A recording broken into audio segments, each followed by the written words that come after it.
Je vous annonce enfin ma nouvelle voiture. Je vous fais plus attendre. N'hésitez pas à vous abonner pour rejoindre la commune passionnée. Ça prend pas plus longtemps qu'un claquement de doigts. Et c'est parti, on y va.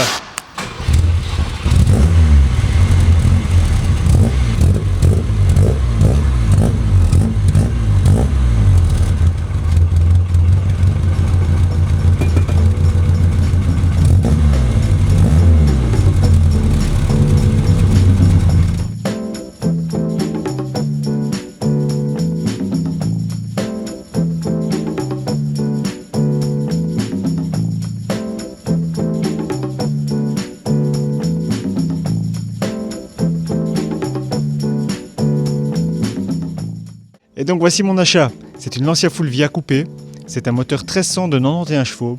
Mais nous, les chiffres, c'est pas ce qui nous intéresse. Alors, je l'ai acheté un peu sur pas vraiment un coup de tête, mais plutôt un coup de cœur. Ça faisait longtemps que je devais acheter une voiture. Et elle trottait depuis un moment dans ma tête. C'était un de mes choix qui était là depuis un bon moment. Je vous avoue que j'ai pensé à énormément de voitures, mais celle-ci restait toujours dans ma tête. Il y en avait quelques-unes que je ne dévoile pas tout de suite car il n'est pas impossible que ça soit dans mes prochains achats. Mais celle-ci restait dans les choix principaux en tout cas. Et un jour, par pur hasard, je regarde les annonces comme pratiquement tous les jours car j'adore regarder les annonces de voitures. Et je tombe sur cette annonce qui venait d'être mise. C'était une toute nouvelle annonce. J'ai appelé forcément le garage le soir même et le lendemain matin, j'étais au garage. Et quand je l'ai vu, j'ai pas su résister. Je pense que si vous l'avez vu sur Instagram ou sur TikTok, on voit ma tête lorsque je vois la voiture et c'était vraiment un coup de cœur. Je savais que je pouvais pas la laisser là. Mais en même temps, regardez-moi cette ligne. C'est une voiture que je trouve incroyable. Alors je la découvre un petit peu en même temps que vous, car je viens de la voir. Au moment où je vous parle, ceux qui me connaissent savent que je suis très maniaque. Je ne l'ai même pas encore lavée. Donc c'est vraiment tout nouveau pour moi aussi. Je la découvre un petit peu en même temps que vous, comme je le disais. J'ai eu l'occasion de faire juste un petit essai et qui s'est révélé, comme je le disais, incroyable. Des sensations de conduite comme on aime avec nos vieilles. Et puis, regardez-moi cette ligne. Comment ne pas tomber amoureux d'une telle voiture avec une ligne pareille et un charme pareil. Ça a été vraiment le coup de cœur. Alors c'est un exemplaire qui est plutôt bien conservé. Elle a été restaurée il y a une vingtaine d'années environ. Et depuis, elle a été très très bien conservée. Alors elle n'est pas en état concours, mais elle est très bien conservée encore une fois. Alors l'extérieur est plutôt mignon. C'est une voiture qui est pleine d'histoire, mais l'intérieur... comment dire, il est tout aussi charmant. Comment ne pas craquer face à ce petit volant en bois, ces petits compteurs, alors une planche de bord qui est vraiment élémentaire.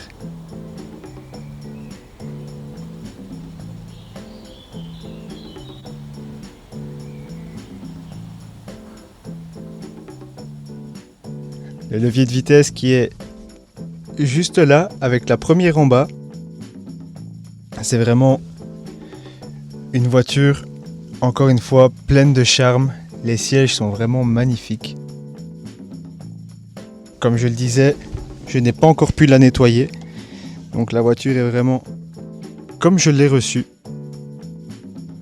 Forcément, il y aura un petit peu de travail pour la rendre dans un état nickel, comme je les aime. Mais là, encore une fois, elle est vraiment dans un très bon état général pour son âge. Sans oublier la petite montre qui fait plaisir. Moi, c'est ce genre de petits détails qui me fait vraiment kiffer. La petite inscription Fulvia sur le tableau de bord.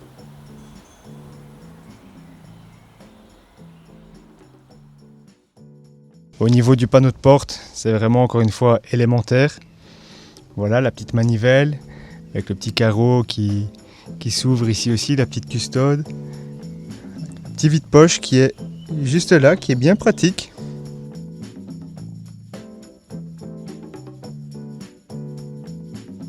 J'ai hâte de la découvrir un petit peu plus avec vous, car comme je le disais, tout comme vous, je la découvre presque en même temps. Vous voyez ce genre de petits détails, la petite lampe qui s'allume lorsqu'on ouvre la porte. Voilà, pour une voiture qui est de 1973, je trouve ça vraiment, vraiment génial. Alors le but de cette vidéo n'était certainement pas de vous montrer ce véhicule en détail, car moi-même, comme je le disais, je continue de le découvrir. Mais je voulais enfin vous montrer le choix que j'avais fait, car cette voiture, je pense qu'elle en vaut la peine. C'est une voiture que j'ai toujours aimée depuis petit, c'est un modèle qui m'a toujours plu. Et donc voilà, pour moi c'est un peu un honneur d'avoir cette voiture-là, surtout qu'elle a un palmarès en rallye qui est incroyable avec sa traction, donc c'est une voiture à traction avant et ce n'est pas une propulsion. C'était assez entre guillemets innovant et différent des autres à l'époque, et c'est un peu grâce à elle que Lancia a été relancée en rallye. C'est peut-être un petit peu en partie grâce à elle qu'on a eu la 037, la Stratos, la Delta. Voilà, c'est une voiture qui a une conduite vraiment très agréable du peu que j'ai pu essayer. On a une architecture moteur qui est vraiment très particulière. On peut voir que le moteur est basculé sur le côté, comme un moteur en V, sur lequel il manquerait la moitié, car le moteur est juste ici. Et de plus, c'est un moteur dit VR, car comme on peut le voir, les cylindres sont mis en quinconce. Donc c'est vraiment particulier, le moteur est vraiment très très à l'avant. On peut voir que par rapport à la face avant, le moteur est très avancé, et c'est ce qui permet d'avoir aussi le véhicule qui est en traction et non pas en propulsion. Moi qui suis adepte des propulsions, après avoir fait un petit essai avec la voiture, ça reste quand même très très fun et très très efficace. Alors certes, c'est des véhicules avec lesquels on fait maintenant plutôt de la balade, mais ça peut encore se montrer efficace et assez joueur. C'est vraiment un véhicule qui est très amusant et très plaisant à conduire. Et voilà pour cette petite introduction de ma Lancia Fulvia coupé. Je suis vraiment content d'avoir fait cet achat, qui s'est fait, comme je le disais, un peu sur un coup de tête, mais j'en suis vraiment content. J'ai hâte de la découvrir avec vous, et pourquoi pas vous la faire essayer, faire découvrir cette passion à des personnes qui n'en ont pas l'occasion, malheureusement. C'est le but de la page, regrouper un maximum de passionnés et pouvoir partager un maximum de choses avec vous. Un grand merci en tout cas, car la communauté s'agrandit petit à petit. Voilà, moi ça me fait grandement plaisir. Je ne gagne pas un euro à faire ça. C'est vraiment pour partager cette passion. Et encore une fois, je vous remercie et on se voit très bientôt.